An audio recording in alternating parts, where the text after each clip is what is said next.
Uma boa noite a todos. Estamos iniciando aqui mais um dia de estudos, rogando a Jesus que nos abençoe mais esta noite, dando prosseguimento aqui ao nosso estudo de O Livro dos Espíritos. Sejam bem-vindos.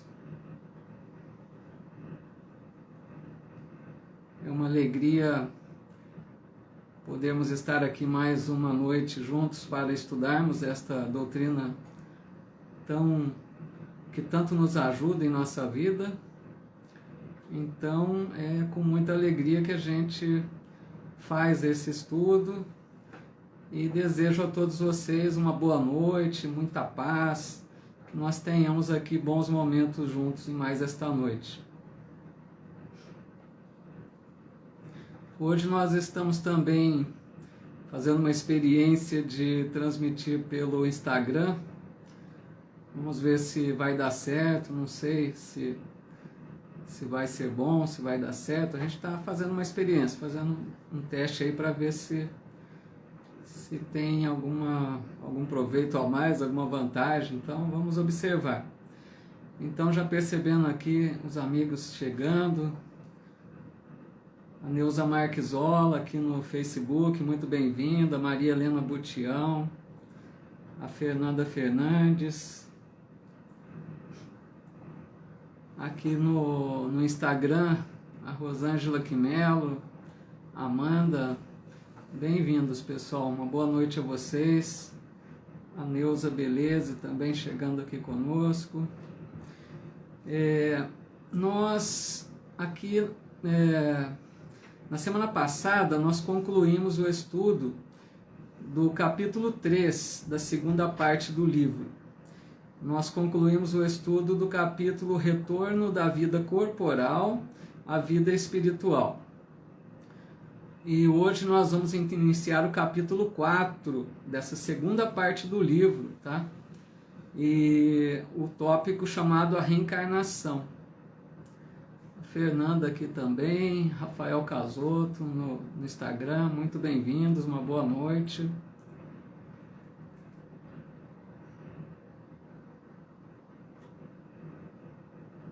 Aqui no Face também mais muitos amigos já chegaram, Cláudio Almeida, Antônio Sérgio Beleza, Cláudia Laforga, Marilena Liporini, Elaine Munhoz, Zuleide Carvalho, a Vera Luzia, né? Desculpa, Vera. Maria Antônia Casadeiro, nosso amigo Glauco. Que legal. Aqui no Instagram também a Solange Aparecida Fábio, muitos amigos. Fico muito feliz que estamos aqui juntos, então, para mais uma noite de estudos. Então, rogando a Jesus a sua paz, a sua luz divina, que nos abençoe mais esta noite, vamos iniciando, então, o nosso estudo, falando hoje então sobre reencarnação. Quando nós falamos em reencarnação, estamos falando de um dos pontos básicos da doutrina espírita. Nós estamos falando de um dos princípios fundamentais, porque a doutrina espírita tem 5 princípios básicos ou fundamentais, que são a crença em Deus, a crença na imortalidade da alma, a comunicabilidade dos espíritos, que vem a ser a mediunidade, né? A pluralidade dos mundos habitados e a reencarnação. Então, esses 5 princípios básicos ou fundamentais, podemos dizer que são o alicerce, né, da doutrina espírita. Então, é muito importante quando a gente aborda um desses 5 princípios. E hoje falaremos desse, né, que é a reencarnação. Então, nós vamos começar pela questão 166. Por aqueles que estejam chegando pela primeira vez, não sei se alguém do Instagram, né, que esteja acompanhando pela primeira vez, esse estudo, só como explicação, nós já estamos realizando há algum tempo pelo Facebook da Casa Assistencial Espírita Allan Kardec, aqui de Bebedouro. E esse estudo, então, como já tem algum tempo, né, nós já avançamos um pouco, não avançamos muito, mas estamos na questão 166. O livro, né, para quem não conhece ainda completamente, é um livro que tem 1019 questões, então nós estamos aí na 166, tá? Na questão 166, então, Allan Kardec pergunta aos espíritos superiores: como pode a alma que não alcançou a perfeição durante a vida corpórea acabar de depurar-se? E os espíritos respondem: sofrendo a prova de uma nova existência. Então, aqui nesta pergunta, já fica claro que a meta de todos nós, né, humanidade terrestre e de outros orbes, que vamos falar disso, a meta de todos os espíritos criados por Deus é chegar à perfeição. Essa é a meta que Deus estabeleceu para todos nós. E essa meta faz muito sentido quando nós nos lembramos de uma passagem evangélica que Jesus diz, né? Vós sois deuses, ele diz, podeis fazer o que eu faço e ainda mais. Ou seja, Jesus já nos mostrava esse futuro luminoso que nos aguardava. Jesus estava nos falando ao espírito imortal e não seres falíveis como ele se dirigiu, mas ele estava enxergando ali naquelas pessoas espíritos imortais dotados da capacidade de chegar à perfeição. Então nós temos uma longa jornada evolutiva até chegarmos à perfeição. Então a gente percebe que uma existência, uma vida apenas aqui na Terra, de 70, 80, 100 anos que seja, é muito pouco para que nós consigamos nos tornar perfeitos. Nós sabemos disso. Não conhecemos nenhuma pessoa que podemos dizer que é uma pessoa perfeita, que é uma pessoa com todas as virtudes, com todo o conhecimento. Não tem. Então, por quê? Uma vida é impossível de se alcançar isso. Aí a explicação que a doutrina espírita aceitou da lei da reencarnação, que é uma crença já milenar de outros povos que já acreditavam desta forma, né? Então nós percebemos como que nós demoramos para evoluir, é muito lenta a nossa evolução. Então, quando os espíritos respondem, eles dizem assim: como que nós vamos então alcançar a perfeição? Eles dizem: sofrendo a prova de uma nova existência. Essa palavra que eles usam, sofrendo, não querem dizer que tem sofrimento, não é isso. Essa palavra poderíamos substituí-la por passando pela prova de uma nova existência, nesse sentido que eles usam. E a gente percebe que os espíritos usam sempre a questão da prova, eles falam sempre que a Terra é um mundo de provas e expiações. O que é isso? Essas provas são os testes que a gente enfrenta na vida, os desafios, aquilo que nós escolhemos antes de encarnar para mostrarmos que aprendemos a lição. Então nós temos provas dos mais variados tipos, né?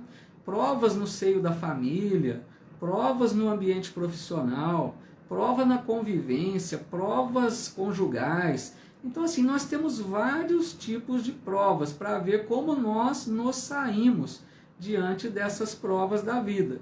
E conforme nós vamos nos saindo bem, convivendo bem, fazendo bem, evitando o mal, nós estamos sendo aprovados, vamos dizer.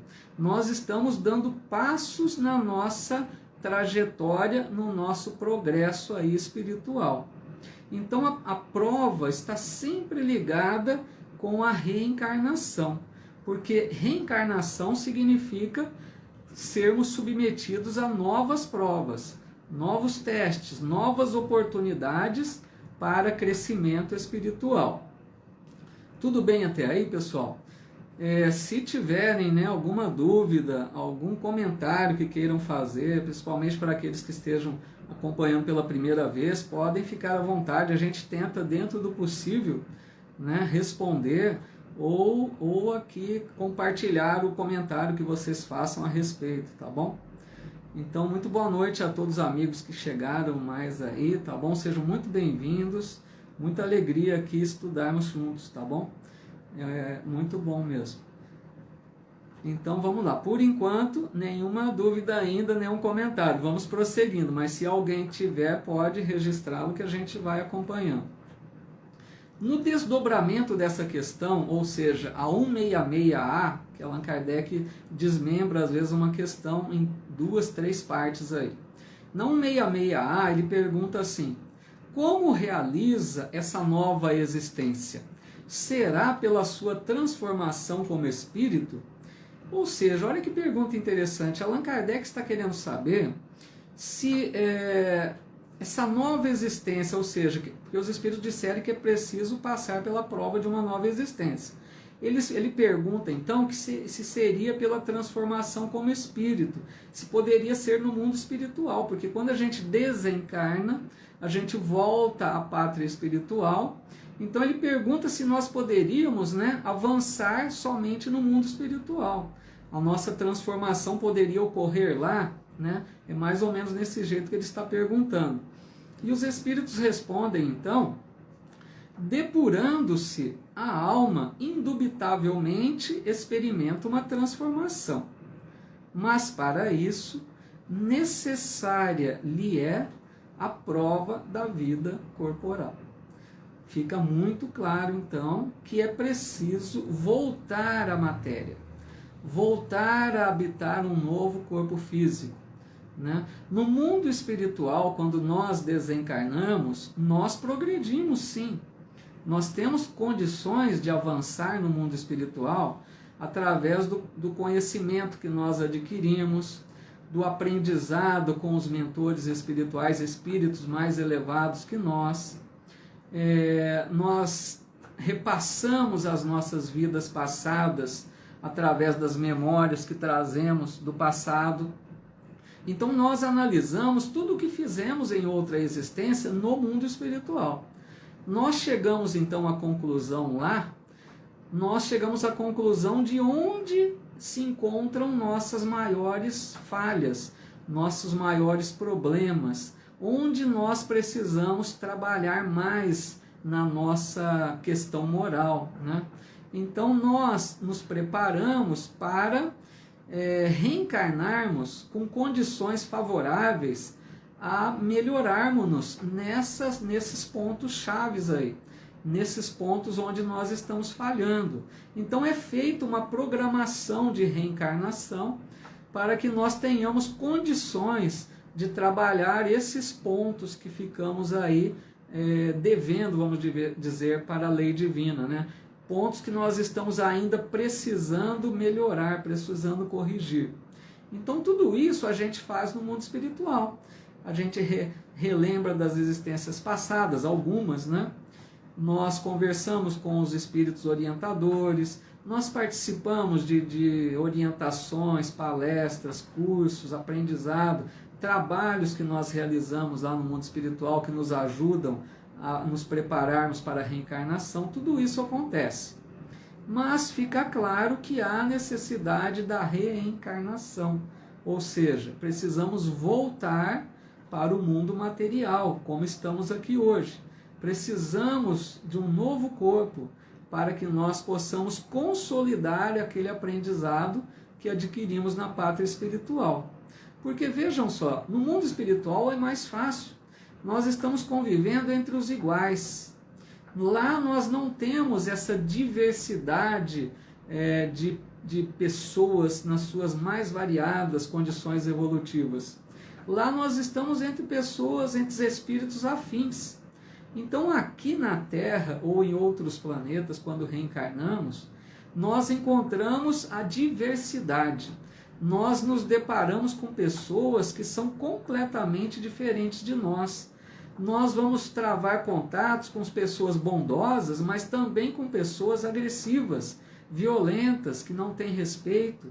Então são nessas ocasiões que nós vamos mostrar o quanto já nós aprendemos nessa conquista, das virtudes, da paciência, da tolerância, da compreensão. Tudo isso a gente mostra através das reencarnações. Tudo bem até aí? Deixa eu ver aqui, o Celso Moreira aqui no Face está comentando. Vamos ver se é um comentário ou se é pergunta. A gente, diz ele, né, a gente pode nascer de novo na outra vida da mesma família. Queria aprender uma pergunta. A gente pode nascer da mesma família na outra encarnação? Acho que deu para entender isso, né, Celso? Se a gente pode renascer na mesma família, acho que é isso que ele está colocando aí, né?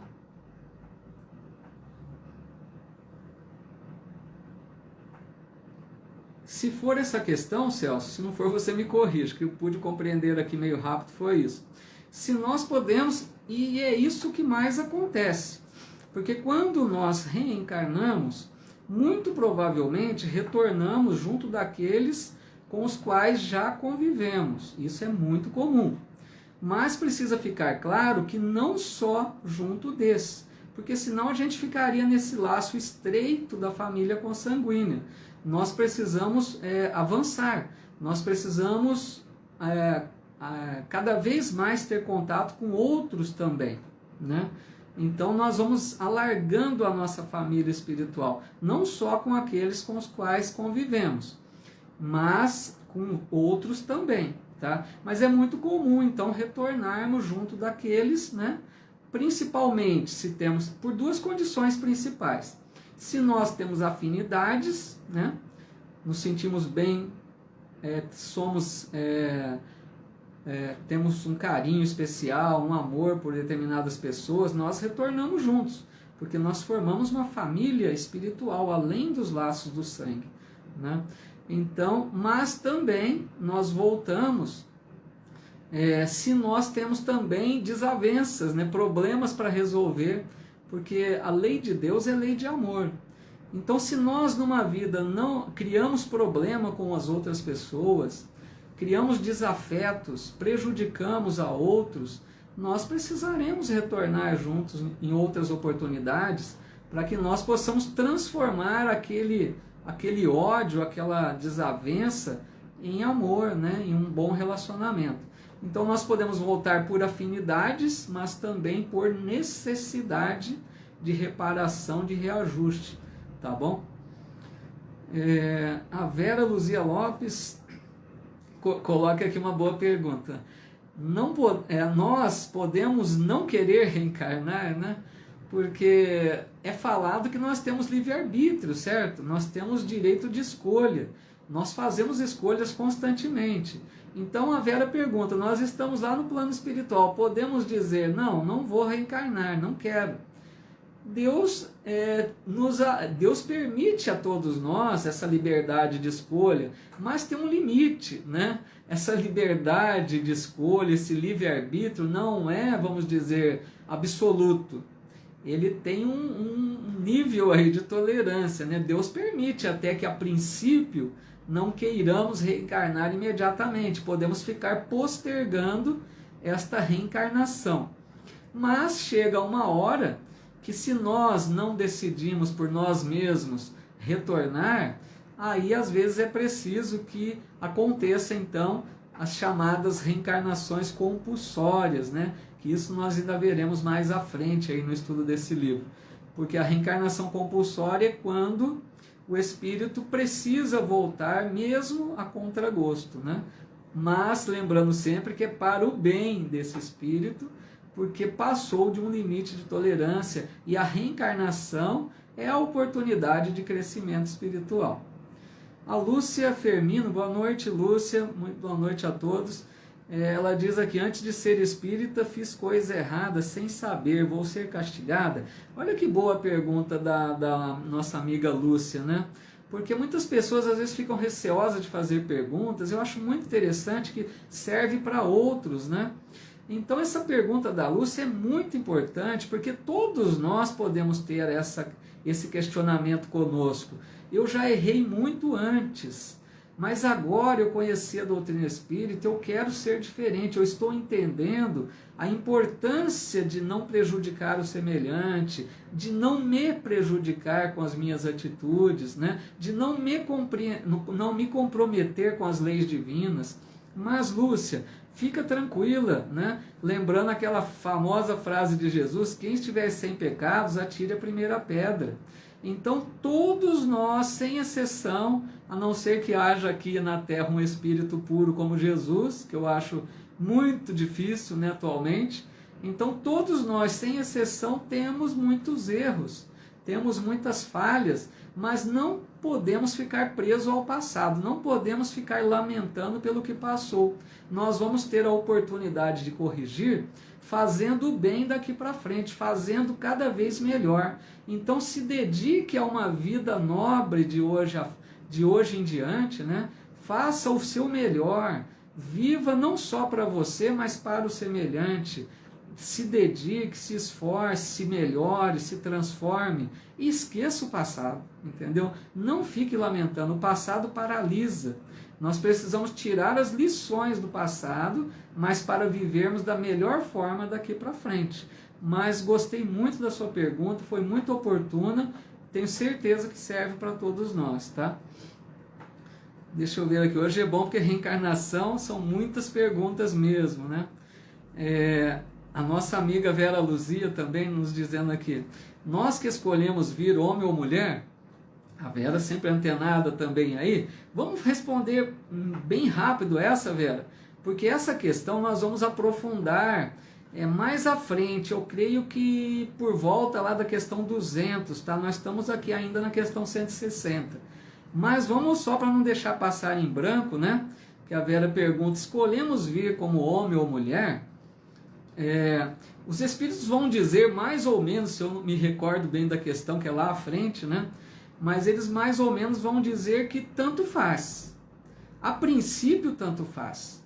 Porque eles vão dizer que o espírito não tem sexo. Isso aí é um assunto bem complexo, nós vamos ter que aprofundar lá para frente, né? Mas vamos só rapidamente dizer que o espírito em si, o espírito mesmo, não tem sexo.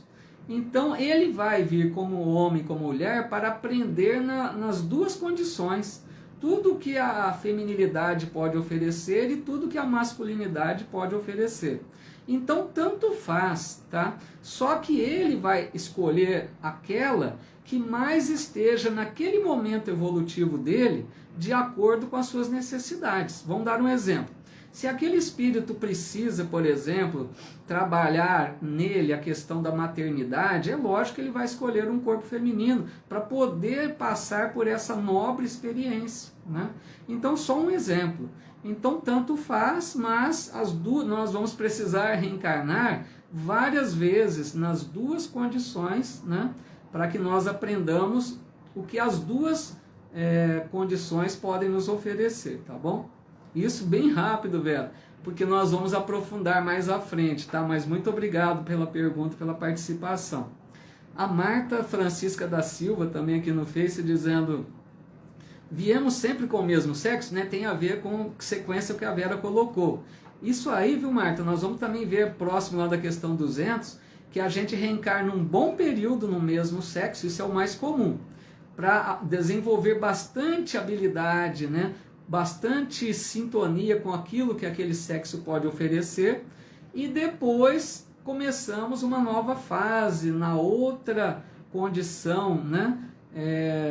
Feminina ou masculina, para também adquirir as outras possibilidades que aquela condição oferece. Podemos então passar um bom tempo em uma e depois, mas não tem regra geral aí, tá? O Celso dizendo que então era isso que ele queria saber mesmo, nascer na mesma família, né, na outra encarnação. Tudo bem, Celso, um abraço, viu, meu amigo? O Celso, encontrei com ele outro dia, comentando aquele que falou aquele dia sobre a 7 vezes, né, viver só apenas 7 vezes, ele estava me explicando que ouviu isso de outra pessoa, mas são muito mais que 7 vezes, né, Celso? Bom, então a Celinha Lombardo, boa noite, bem-vinda, viu, Célia? Dizendo aqui, castigo é um termo difícil, né? Reparação é o correto, porque realmente a gente nunca pode pensar em castigo, né? Quando nós reencarnamos, ou a expiação, que é tão falada, porque expiação é quando nós retornamos para sofrer a consequência do nosso erro, é a lei de retorno. Vamos passar por situação semelhante para que a gente aprenda que aquela atitude não foi legal, para que a gente não venha repeti-la, né? Então, mas nunca é castigo. A lei de Deus é lei de amor, jamais castigo. E sempre é aprendizado, né? Então que a gente passa essas reparações, essas expiações, sempre é uma forma de redenção. Redenção. Porque a redenção é a nossa transformação. A gente estava agindo no mal e através das expiações e das provações, a gente aprende que o mal não compensa e passamos a agir no bem. Então a expiação e as provas são formas de redenção, né? Jamais pensarmos em castigo.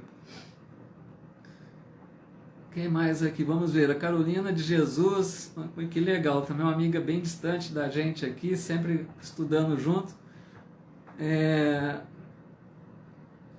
Não, eu que agradeço, viu, Carolina? Muito obrigado até pela tua participação, pela tua presença sempre. Maria Helena Butião também aí confirmando, né, que está gostando. Que bom, fico feliz. E a Lana Silva de Jesus, nossa amiga também, sempre participando aqui. Ela dizendo, e a questão da homossexualidade, né? Então, tudo isso aí, esses assuntos, viu, Lana? Como disse a Celinha, como disse a Vera, né? Eles vão estar relacionados aí um pouco mais à frente, lá para a questão 200, onde nós vamos procurar assim, aprofundar um pouco nesse assunto, porque ele é bem complexo, ele exige um tempo maior para a gente assimilar bem isso, né? Um assunto muito complexo. Mas vamos também dizer rapidamente aqui, né? Para não passar em branco a pergunta aí da amiga, né?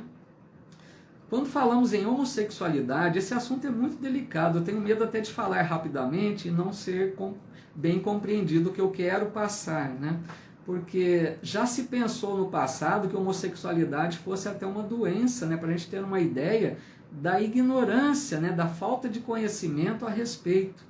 Porque, na verdade, o que pode acontecer nunca tem uma regra geral. Mas vamos citar uma possibilidade. Como dissemos agora há pouco a amiga Vera, o Espírito e também a nossa amiga que perguntou em sequência, a Lúcia Fermino, né? Que o Espírito pode passar várias existências na mesma condição de masculinidade ou de feminilidade, na condição de homem ou de mulher, no corpos, né? Masculinos ou corpos femininos. Então vamos dizer que um espírito reencarna várias vezes em corpos masculinos, dando um exemplo apenas. Então esse espírito, de tanto que ele reencarna em corpos masculinos, ele vai tendo uma postura, porque veja bem, a questão da homossexualidade, a questão da sexualidade, perdão, a sexualidade, ela não está nos órgãos corporais, ela está no espírito. É uma potência da alma a sexualidade. Então, quando um espírito ele vai ter características mais ativas ou mais passivas. Ele vai ter condições mais masculinas ou mais femininas. Então, quando ele reencarna muito numa condição, ele vai ficar com aquela condição voltada mais fortemente para a masculinidade, no exemplo que eu estou dando. E aí, quando ele começa uma nova jornada para começar a reencarnar em corpos femininos, por exemplo, ele vai levar aquela psicologia masculina para habitar um corpo na condição feminina. Então vai haver ali um conflito, porque ele tem uma psicologia, mas ele tem outra condição de corpo. Então aí pode ser um exemplo, nunca regra geral, mas pode ser uma das explicações para a homossexualidade. Ele tinha uma característica forte nele e vem para desempenhar começar um novo ciclo reencarnatório em outro corpo diferente daquele que ele tem uma postura mais ativa, né? É uma delas. Pode ser também, como os espíritos nos dizem, espírito às vezes até com missões, para a gente ter uma ideia, que vem para uma tarefa reencarnatória e eles preferem renascer em corpos diferentes da sua psicologia, para que ele não sofra, ele não quer ele vem para uma tarefa sem ligações com outras afetivas com outras pessoas. Então ele precisa de um corpo que ele não se entregue às relações, ele quer ficar mais fechado em si mesmo. Então ele pode trazer essa condição de homossexualidade. O corpo está numa condição, a psicologia em outra, né? Mas é mais um exemplo. E pode também haver, né, a questão expiatória, nós sabemos. De repente um espírito na existência passada desrespeitou o outro sexo, ele desencaminhou pessoa, desestruturou lares com a sua condição de sexo em desequilíbrio. Então ele pode muito bem, se ele era um homem que fez isso com algumas mulheres, ele pode renascer na próxima vida como mulher, mas tendo a psicologia masculina, para que ele perceba que aquilo não foi bom, para que ele tenha na própria pele a condição do grau de dificuldade que ele gerou com o seu desrespeito. Mas, gente, isso é bem complexo. A Fernanda está dizendo aqui no Instagram, o espírito tem gênero, né? Se não, a homossexualidade seria pecado, como muitas vezes é colocado em outras religiões, né? Então, vocês veem como que esse assunto, ele né? Vai buscando perguntas, vai buscando curiosidades interessantes, né? Eu estou gostando de ver que é isso mesmo. Só que aqui eu estou dizendo que não estamos hoje num momento muito propício para isso, porque nós vamos aprofundar mais esse assunto, mas como a Fernanda está colocando, precisa aí né? O espírito tem gênero, né? O espírito é masculino, ele é feminino, qual a condição do espírito? A gente, para entender isso, precisava de um tempo maior, né? Que hoje não vai ser o caso. Mas, como já disse, o espírito não tem sexo, né? O espírito em si, o espírito mesmo. O espírito, porque veja, quando o espírito chegar num nível de condição de espírito puro, ele não vai ser identificado na condição de homem, de mulher, ele vai reunir as duas potências, porque a sexualidade é potência da alma. O sexo não está no corpo, não está nos órgãos do corpo, mas está na mente, no espírito. Isso é potência da alma. Agora, os órgãos são os meios através dos quais canalizam essa energia, essa potência da sexualidade. Então, o espírito em si não tem, né, sexo. Como a Fernanda coloca ali, a homossexualidade seria pecado, né? Jamais, essa ideia aí tão equivocada, porque quando se fala em sexo, nem só em homossexualidade, no próprio sexo, né? O sexo foi visto muito tempo como algo pecaminoso, porque essa ideia errônea que trouxeram de um passado aí, né? De que o sexo é algo pecaminoso. Veja bem, o sexo é como a inteligência, ele é neutro, depende do uso que se faça. Se uma pessoa tem equilíbrio ele tem atividade que canaliza a potência sexual de forma equilibrada, isso é o que se espera, é uma criação divina, isso é de Deus, né? Agora, pode-se muito bem a pessoa perder o controle dessa energia, dessa potência e barateá-la, né? E fazer um uso, se tornar viciado da atividade sexual em desequilíbrio, com desrespeito, com várias relações. Então aí sim já caminha para um desvirtuamento. Assim como a inteligência é a mesma coisa.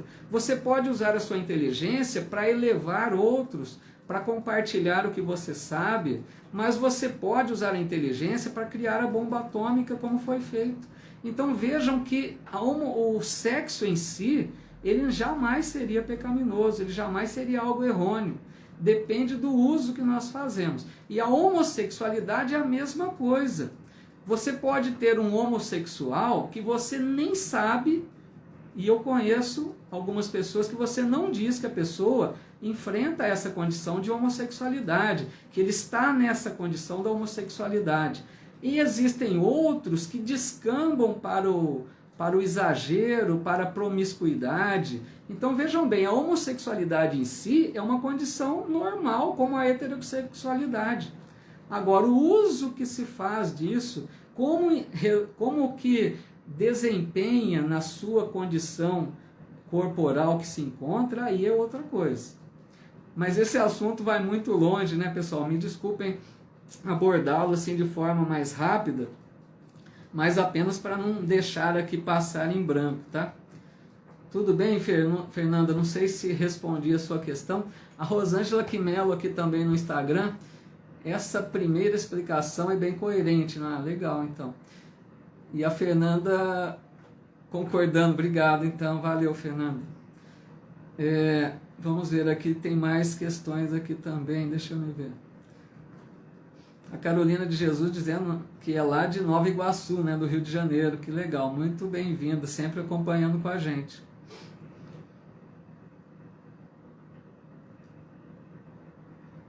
O Celso comentando também aqui de sonho. Veja bem, são muitos, né, comentários. Até o meu cunhado aqui, Donizete Bonafim, hoje aqui também. Muito bem-vindo, viu, Zete? Que legal. Então, pessoal, vamos... Deixa eu ver aqui o horário, que eu já até me perdi um pouco de... A Celinha comentando aqui, nota 1 ou nota 1000 ou 1 milhão? Nesse assunto hoje, sexualidade. Que bom, viu, Celinha? Muito obrigado, mas assim, a gente tenta, né, colocar dentro do nosso pequeno entendimento. Eu posso estar sendo até, não estar sendo muito feliz na colocação, mas é o melhor que eu consigo passar nesse assunto aí. Mas vamos avançar um pouquinho, que dá para a gente ainda seguir mais um pouco aqui. Na questão, então, deixa eu ver aqui onde paramos. Na questão 166b, para fechar esse assunto aí da 166, ele pergunta assim: a alma passa então por muitas existências corporais? Quer dizer, o Allan Kardec está perguntando isso, é lógico que ele já sabia disso, mas a gente percebe que Allan Kardec fazia colocações apenas para deixar muito claro para aqueles que viessem a ter contato com esses livros no futuro, né? Para que não ficasse nenhuma dúvida a esse respeito. Porque é lógico que ele já sabia que passava por muitas existências, mas ele reforçava. Nós vamos perceber muito isso na obra de Kardec, perguntas que são, na verdade, muito semelhantes umas das outras, tá? Então os Espíritos respondem: sim, todos contamos muitas existências. Os que dizem o contrário pretendem manter-vos na ignorância em que eles próprios se encontram. Esse o desejo deles. Então vejam aqui, né, que deixaram muito bem claro: a reencarnação é uma lei divina.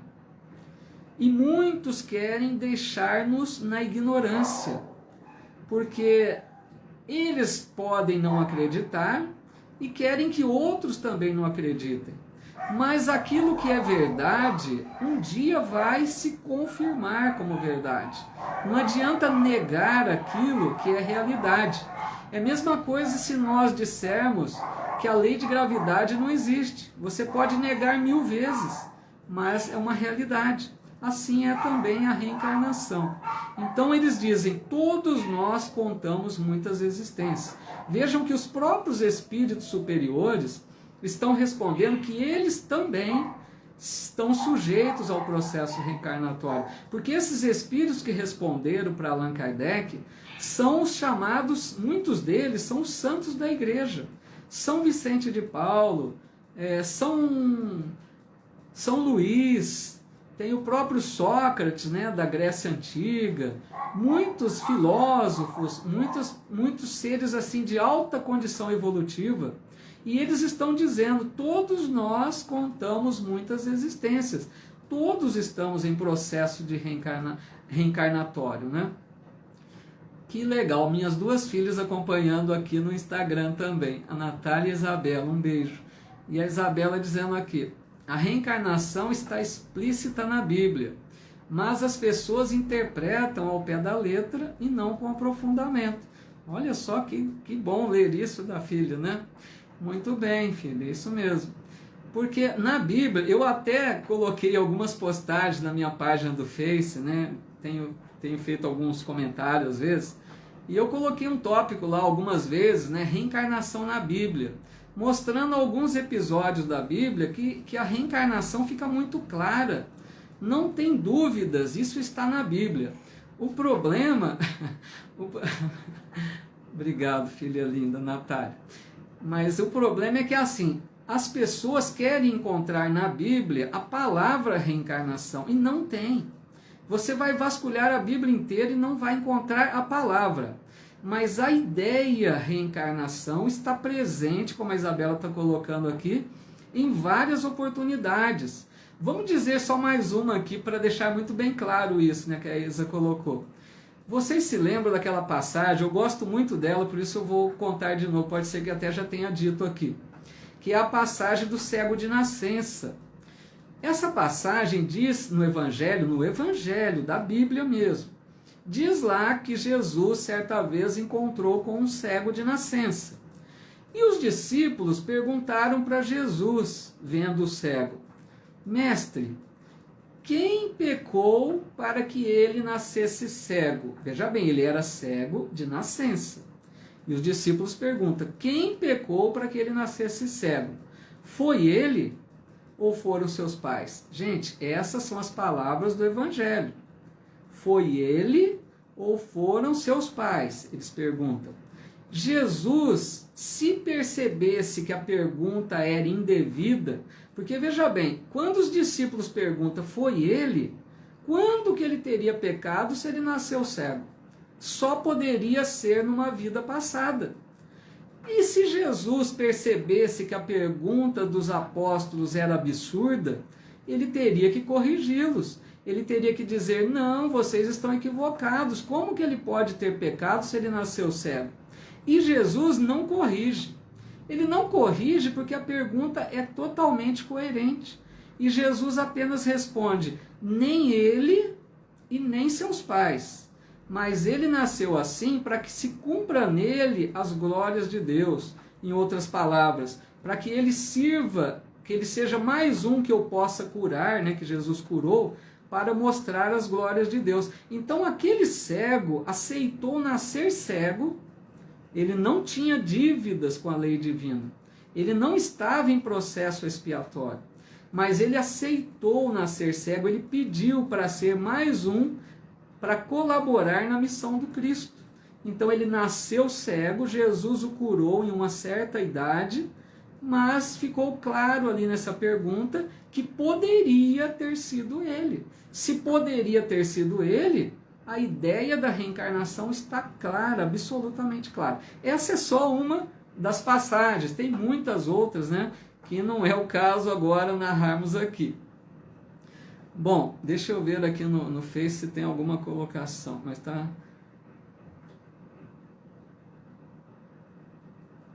A Lana comentando aqui, né, o assunto é realmente extenso. Quando a gente fala em reencarnação, a gente pode preparar aí algumas horas para conversar, porque nós não vamos esgotar hoje, porque é muito assunto realmente, né? E eu avancei muito pouco. É bom que a gente, nessa troca de ideias, a gente vai reforçando aí o entendimento. Eu vou ler então mais uma questão, para que a gente possa encerrar por hoje então. A questão 167. Allan Kardec pergunta assim, qual o fim objetivado com a reencarnação? Em outras palavras, poderia-se dizer, o que se espera alcançar através da reencarnação? Qual a finalidade? Por que a gente reencarna, né? Para conseguir o quê? Então os espíritos respondem, expiação e em seguida, melhoramento progressivo da humanidade. Sem isto, onde a justiça? Então vejam, aqui eu já destaco uma coisa interessante. Os espíritos superiores falam muito com poucas palavras. Eles dizem poucas palavras, mas de um conteúdo que você precisa aprofundar. Porque a hora que eles respondem simplesmente a palavra expiação, eles já estão dizendo muito aqui com essa palavra. Porque expiação, como nós já falamos, é a condição de nós sofrermos a mesma ação ou semelhante que fizemos a outro de mal. Nós prejudicamos alguém. Por isso que Jesus fala certa vez no Evangelho, quando Pedro puxa da espada, naquele momento que vão prender Jesus, né? E ele puxa a espada e corta a orelha do soldado. E Jesus fala para Pedro, Pedro, embainha a tua espada. Porque quem com a espada fere, com a espada será ferido. Ou seja, lei de causa e efeito, expiação.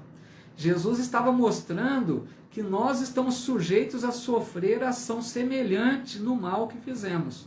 Só não sofreremos se nós aprendemos a amar suficientemente que o amor que tenhamos e façamos o bem ao outro anule esse ato do mal que nós cometemos. Por isso que Emmanuel diz que a expiação ainda é condição de corações endurecidos, para aqueles que não aprenderam a amar, mas estamos sujeitos a passar por essas expiações.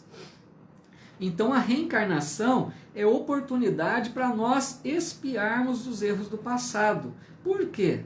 Para que nós não venhamos ser condenados a um inferno eterno, como era a ideia da igreja. Porque a igreja colocava a questão de céu e inferno. Você foi bom durante a vida, você vai para o céu. Você foi mal durante a vida, você vai para o inferno. Eterno. Não teria como sair, migrar de um para o outro. Então vejam, nessa condição, onde estaria a misericórdia de Deus? Então, quando eles colocam expiação através da reencarnação, é porque Deus abre muitas oportunidades para que a gente refaça aquilo que não foi tão bem feito no passado. Nós temos inúmeras oportunidades para reparar, para corrigir aquilo que foi mal feito. Então, expiação é um processo, é uma das etapas de um processo. Porque quando a gente faz o mal para alguém, que é uma coisa mais grave, nós haveremos de passar por 3 etapas, que são arrependimento, expiação e reparação. O arrependimento está claro, a gente precisa primeiro nos reconhecermos que erramos. Ter aquele arrependimento sincero, verdadeiro, sentir aquele remorso, até aquele desejo de corrigir. Então esse é o primeiro passo, arrependeu-se. Depois nós sofremos, então vamos para a reencarnação, estamos sujeitos a sofrer algo semelhante que fizemos a outra pessoa, né? Agora, a terceira etapa seria a reparação, fazermos o bem no lugar do mal que cometemos. Se nós conseguimos vir para a reencarnação fazendo todo o bem que nós temos condições, amando verdadeiramente o semelhante, sendo pessoas caridosas verdadeiramente, nós anulamos a expiação. Isso é interessante, porque nós não precisamos sofrer na mesma intensidade que cometemos a outro. Porque quando Jesus diz que quem com a espada fere, com a espada será ferido, isso é uma condição que pode ser. Mas se essa pessoa aprendeu a amar, ele pode não sofrer da mesma intensidade que ele cometeu para o outro, tá? Para ficar claro isso. Então toda expiação é um tipo de prova. A gente vai falar sempre isso, expiação e prova. Por que a expiação é um tipo de prova? Porque depende como nós enfrentamos a nossa expiação. Vamos dar um exemplo. Você vem para uma condição expiatória, vou dar um exemplo bem assim, tá? Só um exemplo mesmo.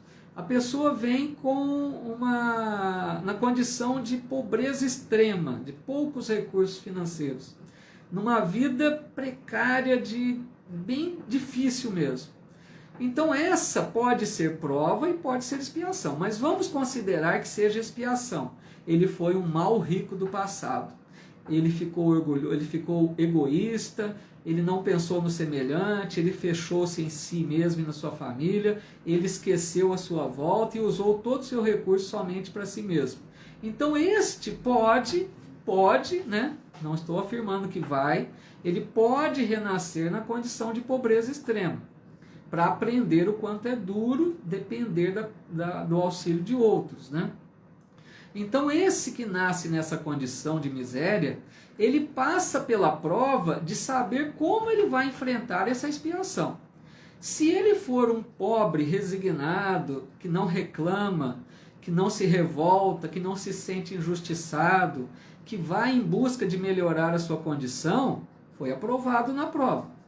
Se ele é um pobre rebelde, revoltado, orgulhoso, que diz que é injustiçado, que briga com Deus constantemente, foi reprovado. Então os dois sofreram expiações, mas um foi bem na prova e o outro não. Para a gente ver como expiação e prova ficam se intercalando, aí, se ligando uma a outra, tá bom? Tudo bem até essa condição aí, gente?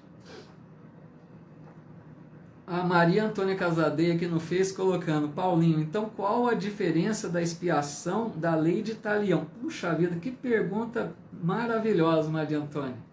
Muito obrigado, viu? Gosto muito assim dessas perguntas que mexem com o nosso entendimento, com o nosso raciocínio, né, para a gente pensar a respeito. Vamos falar rapidamente aqui, porque o nosso tempo está voando, aí já estamos quase na hora de encerrar, né? Eu acho que já está até passando da hora. Mas o que seria a lei de Talião, para quem não ouviu ainda falar sobre ela? A lei de Talião, ela é a condição assim. Lembra lá na época de Moisés, ele usava a pena de Talião. Se a pessoa na época de Moisés roubasse um animal do outro, que eles tinham muitos animais, né? Se um roubasse um animal do outro, aquela pessoa que foi roubada tinha direito de roubar um daquele que roubou também, era lei. Só que essa lei foi Moisés que instituiu, não é lei que Deus permitiu que fosse usada. Era lei mosaica essa, né? Não lei divina, tá? Então era a pena de Talião. Do mesmo jeito que fez, você pode, sofreu, você pode fazer. Era o olho por olho, dente por dente, certo? Do mesmo jeito que você sofre, você tem direito de fazer. Mas vejam que naquela época essa lei já era um avanço. Porque em tempos mais recuados, à época de Moisés, havia uma desproporção muito grande. A pessoa roubava um animal, aquele que foi roubado ia lá na casa do outro, matava toda a família e roubava todos os animais. Então o que Moisés fez? Tentou fazer justiça. Ele disse: se você for roubado em um, você tem direito de roubar um também. Essa lei Moisés usou para conter aquele povo rebelde, duro de coração. Mas, pessoal, é o seguinte, a pena de Talião só pode ser usada por Deus. Nós não temos o direito de usar a pena de Talião. Como a Maria Antônia coloca aqui, qual a diferença da expiação, né, da lei de Talião? A pena de Talião, Deus ele aplica, se for necessário, que é a expiação, entendeu? Porque Deus pode, veja bem, como Jesus colocou, se você fere com a espada você será ferido. É pena de Talião isso. Você vai sofrer a mesma coisa que fez o outro sofrer.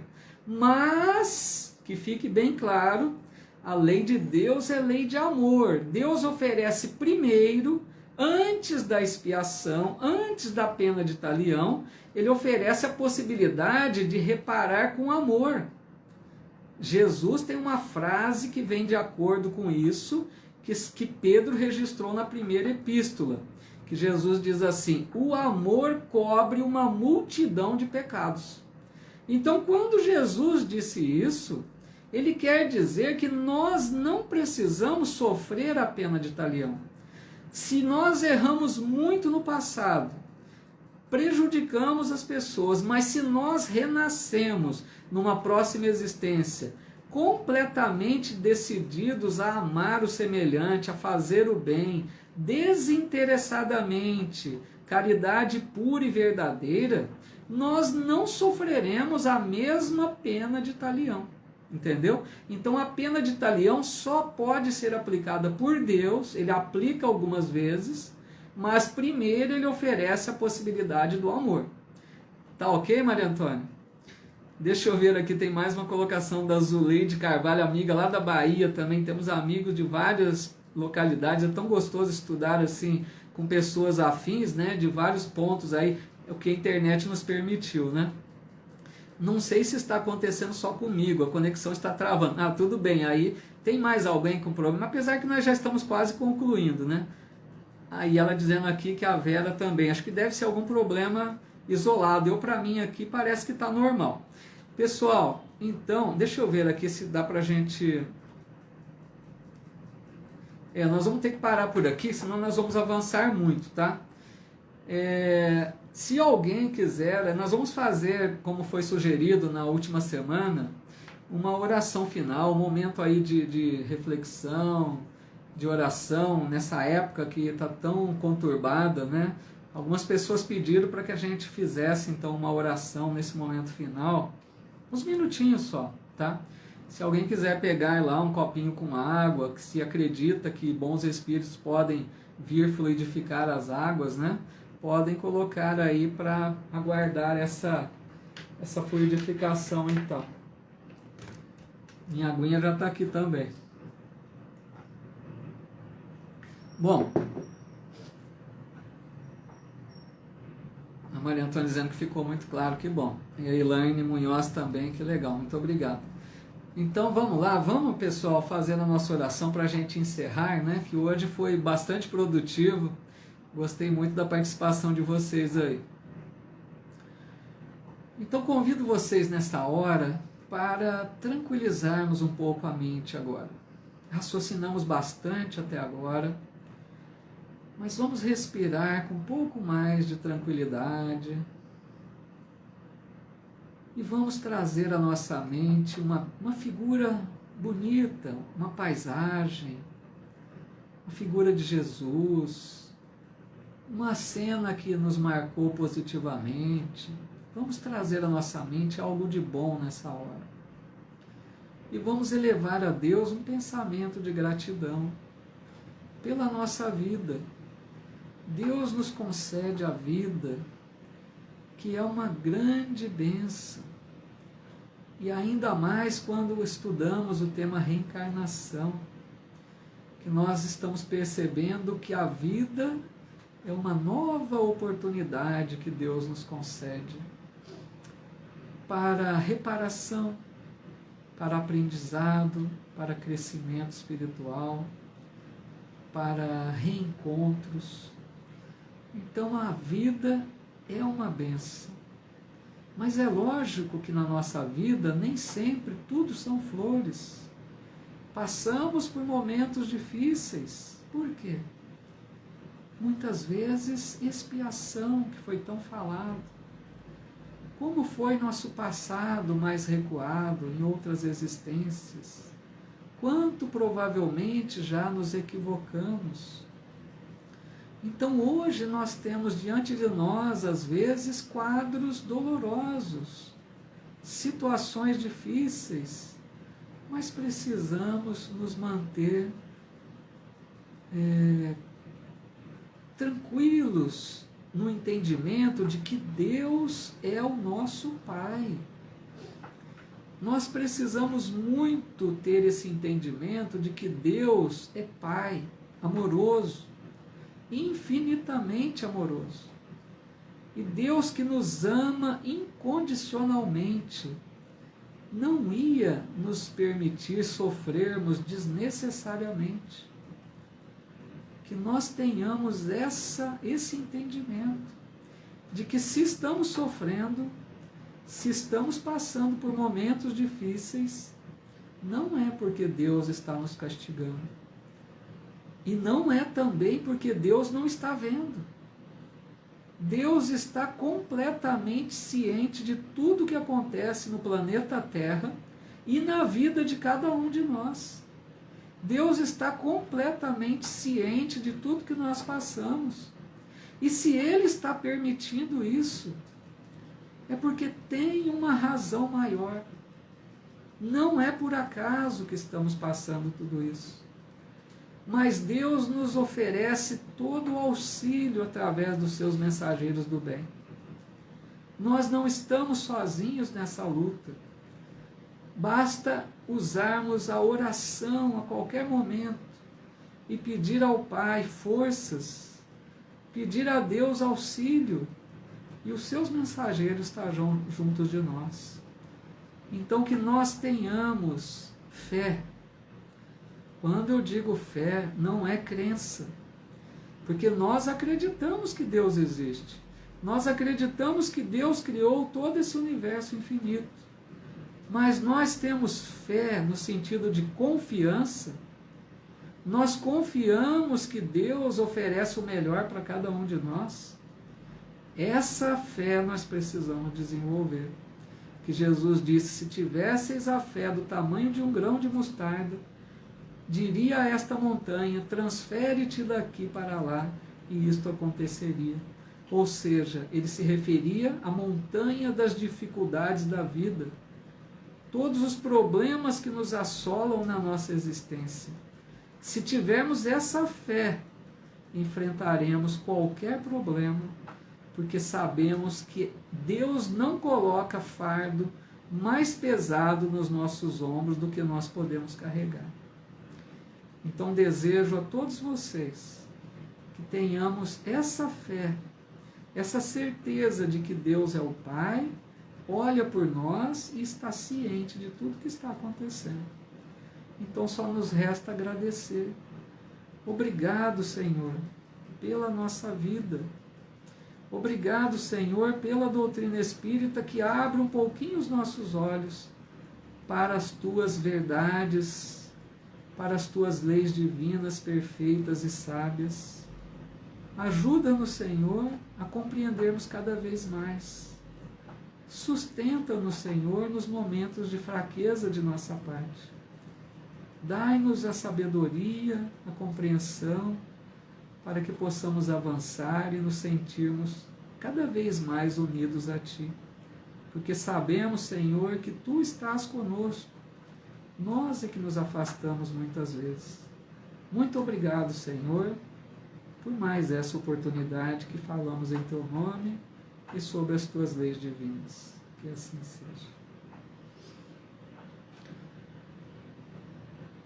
Meus amigos, muito obrigado pela presença de vocês, pela participação. Um forte abraço a todos. Me desculpe aí de ter avançado um pouquinho do horário, é que o tema sugere muitas indagações, né? Mas meu muito obrigado, minha alegria de ter participado aqui com vocês. Que vocês fiquem em paz, fiquem com Deus. Um abraço a todos, que a gente possa se reencontrar aqui na próxima semana. Grande amigo Marcos Almeida, um abraço, meu amigo, muita paz a você também, Lauri Moreno. Pessoal, fiquem com Deus, até a próxima semana, muito obrigado pela presença, até lá.